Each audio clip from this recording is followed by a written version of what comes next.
Welcome to Mike's Motorworx, and recently we just hit the 3,000 subscriber mark. I not only wanted to say thank you guys for showing your love and support by being a subscriber, but I wanted to take a moment to do something a little special and unique for the occasion. You don't want to miss it. It all happens right now here on Mike's Motorworx.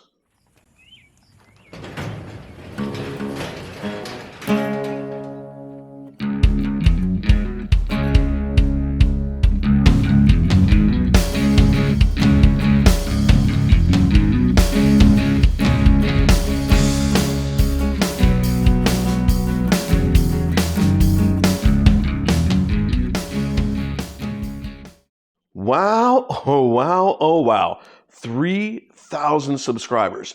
You know, I'm told by a lot of different resources that hitting the achievement of being 1,000 subscribers, let alone 3,000, is something that not a lot of YouTube channels are able to accomplish, right?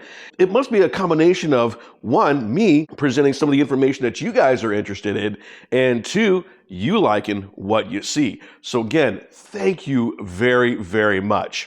Now, for that occasion, I wanted to cover a couple of different things with y'all. And we're going to cover these in no particular order, okay? So we're going to see, one, who exactly is Mike's Motorworx?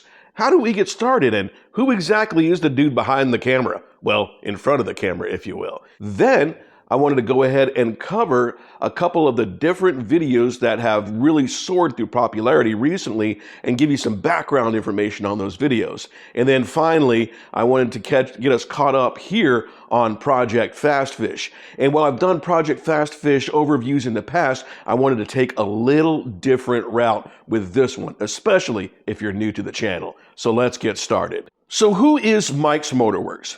Well, Mike's Motorworx started when, one, a video that I launched for a separate reason became really popular. All right, so let's backwind and rewind just a little bit. All right, Mike's Motorworx stems from the On the Mic Entertainment Group, or the On the Mic Entertainment family of entrepreneur businesses. All right, On the Mic Entertainment is, well, me. Okay, I represent On the Mic Entertainment. I've had several different ventures that have been fairly unsuccessful, whether it's working with an artist, releasing recordings, or what have you.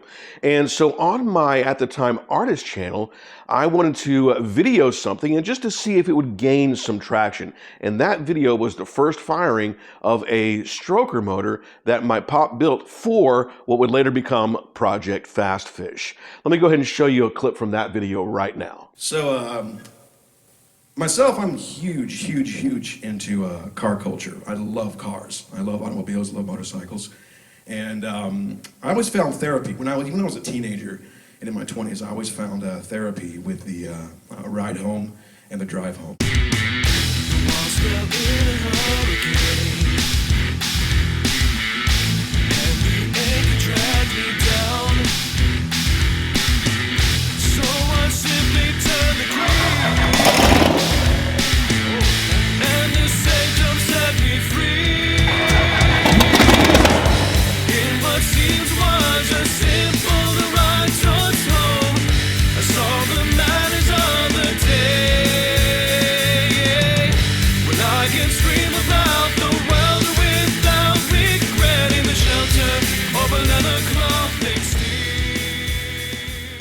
Now that video gained a lot of traction, and I started thinking to myself, hey, I'm in this one career over here, but I really like doing this as a hobby. You see, I'll tell you about that in just a minute.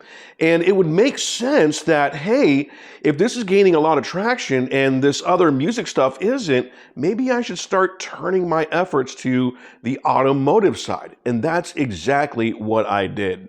You see, I initially launched Mike's Motorworx as Project Fastfish. You see, Project Fastfish is this project right here. We're going to cover that later on in the video. At the time, we only had the engine done for it and the basic shell broken down here for the project. Now, As time went forward, I renamed the channel to Mike's Motorworks because I figured, hey, with the project content, maybe there's more interest in things out there automotive beyond the restoration of the vehicle. And that's exactly what I did. I went ahead and launched Mike's Motorworks as a separate channel. So let's think this straight here, okay? I had the music channel, launched a engine video, first fire up, okay? It did really good. Everything I recorded since then for automotive went on Project Fastfish, and later I rebranded it to Mike's Motorworks, all right? Now, Mike is, well, me. I am Mike, okay? And this brings me to my second point. Who exactly is Mike? Well, Mike's Motorworks is a microphone. I was once a musician. I was once a vocalist and a singer, and I still dabble in my singing efforts and what have you. However, Mike's Motorworks represents a love and a passion for the automotive industry. There is no shop called Mike's Motorworks. It's a brand, okay? And it's a brand that I use to help promote the products here on my YouTube. So who exactly then am I? Well, I work now as a teacher. You see, I'm a college educated dude, all right? But I've always loved the automotive world. And this automotive world has been kind of stitched in me ever since I was a kid. You see, my time growing up, when I was about 5, 6, 7, 8 years old, I spent time at the drag strip with my pop where he would do races.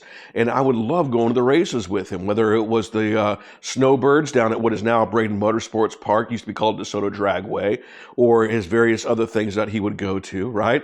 Met a lot of mechanics. We would spend a lot of time in a shop working on a vehicle. I learned a lot about how an engine itself works. I mean, sitting there looking at a big 440 block poured out, you learn a couple things when you're a kid. You may not know exactly how they apply because you're still trying to figure out the world, but you learn a lot of things, right? And that automotive passion kind of creeped and kept going in me, right? Even after Pop left the racing world, I still loved cars, right? And just like any boy, you know, I had a picture of a Ferrari F40 broken down in my bedroom, and I still have that hanging around in my house right now, right? I had a picture of the Dodge Viper, and, you know, I would love going to car shows and just looking at the different rides, and I would start learning about the vehicles, whether they were Mustangs, Barracudas, Chevelles, or Novas, or what have you, right? I used to love looking at the old muscle cars because that was something that, you know, Pop attached himself to, and I attached to, right? You know, it's kind of funny how that generation kind of looks at things. Currently, though, I teach, right? And because I teach, right, it is my primary job, all right? So I work as a teacher. But that kind of led me to the format that I use for my channel. You see, if I teach in the classroom, right, and I'm teaching kids, why not take what I know about teaching and apply that on film with the Mike's Motorworks channel? And that's exactly what I did. You see, with Mike's Motorworks, we're either teaching, we're learning, or we're doing, all right? And that's exactly what we got going on here. Now, with Project Fastfish, there's been a lot of learning in the process, okay? So let's talk now a little bit more about the channel itself. Wow, some of the videos that I didn't think would gain any traction, but maybe thought that, hey, let's get some notoriety out there, have done really good. Now, with the first video series that I did was a 318 stroker build that I used and filmed as a way for me to finally say, here, let me put together my first engine. And while I didn't use a lot of the correct terminology and it was my first time doing it, I was still guided by, well, the experts who are out there, whether those experts are here at the house, again, my pop, who was, you know, frequently an engine builder and worked on cars, not just the Barracuda, but on other vehicles. My brother, who's a certified master mechanic, right? Or maybe even the information that's out there on the internet, okay? And while I did use a lot of incorrect terms, the engine turned out fantastically.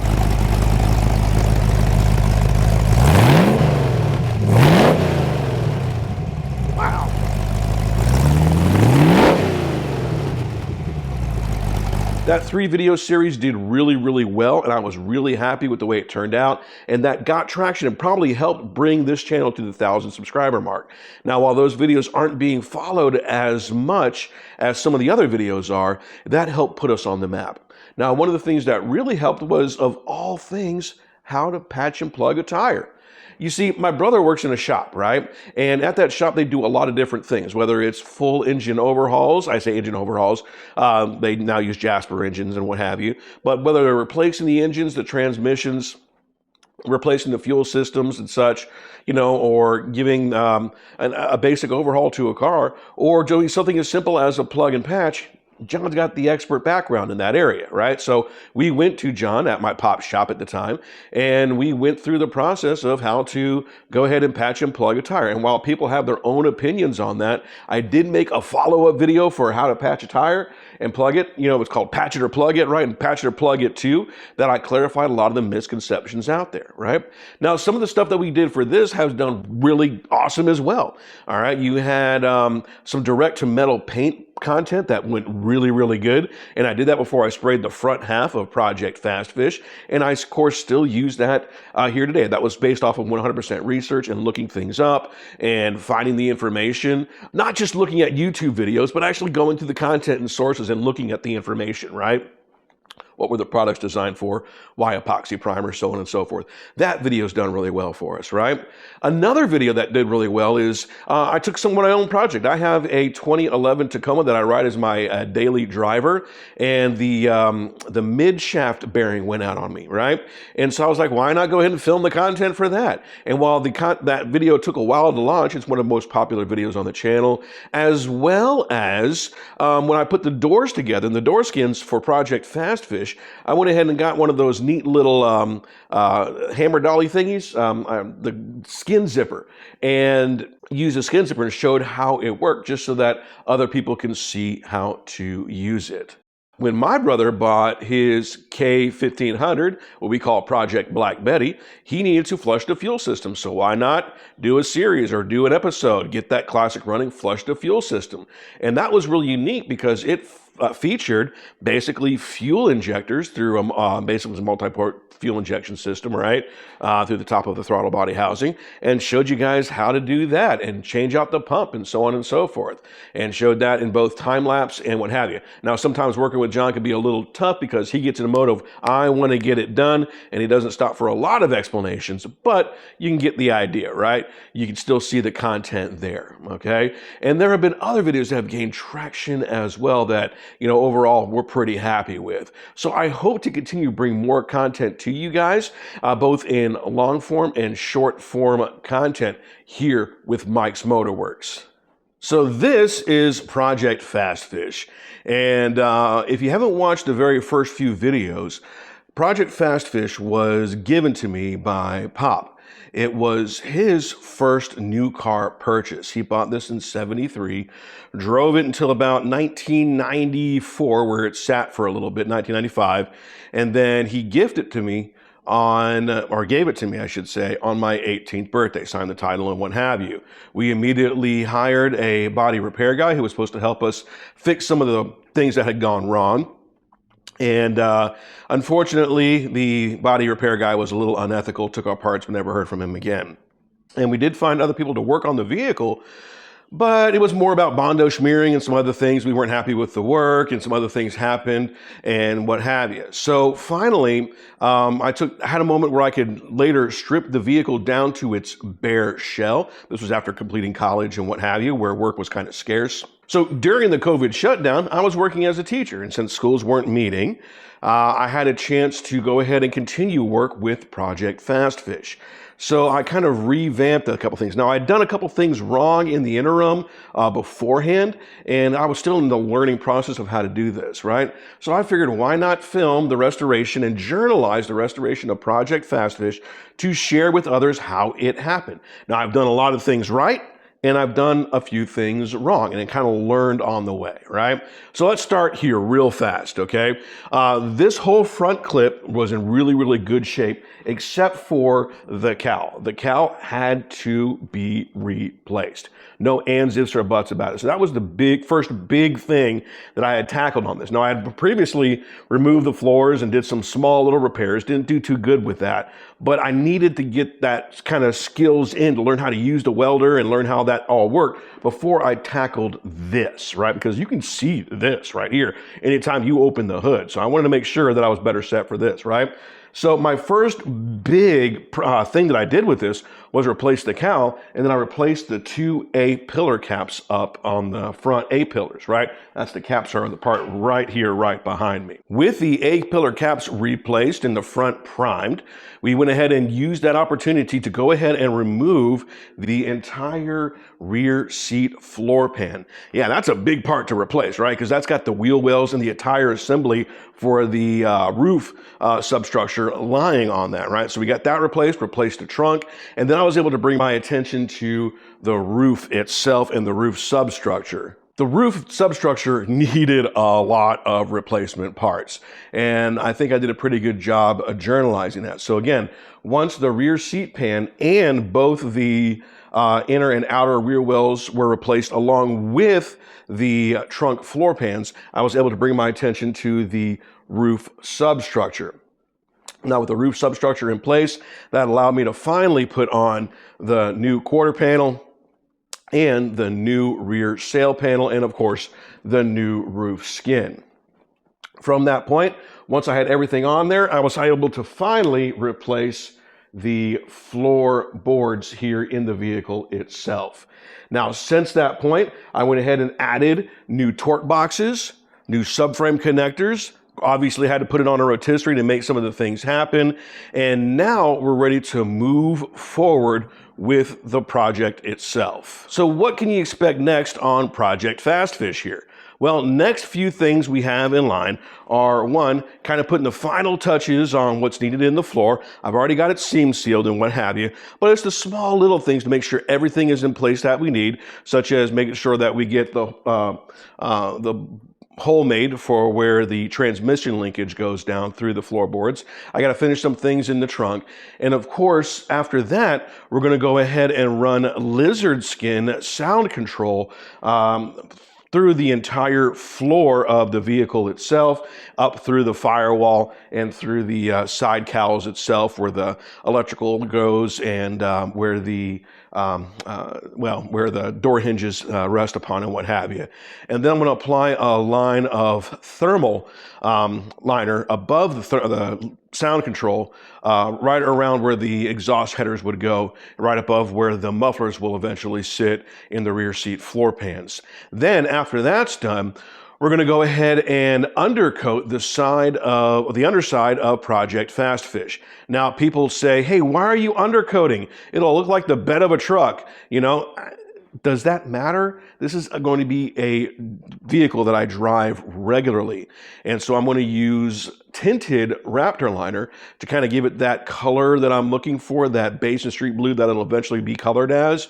And that will help maintain that factory look. And of course, the factory used a sprayed in rubber anyways in certain areas. So we'll have that replicated, and to an extent, I want to do it with a bed liner. And then, of course, we'll be able to finally drop the car onto a chassis, which I hope to get the parts for in the very near future, and start doing the finer points of getting those seams done just right before we finally go to final paint and body and we start putting the car back together again for the road. So there's a lot of good things coming up with Project Fastfish. Now, as far as the rest of the Mike's Motorworks, hey, because I'm a teacher, you never know what you're going to get at all based off of need of what's needed around here, or what's needed or seen or done at a local shop or what have you. And so there's no telling what you'll find. And of course, we're always doing something great with the Mike's Motorworks, the American road trip. If I go on a little trip or vacation somewhere and there's a chance to record it, I make sure that I do that there as well. So again, thank you guys very much. Thank you for watching, and thank you for subscribing, and make sure you stay tuned because there's no telling what's going to happen next here on Mike's Motorworks.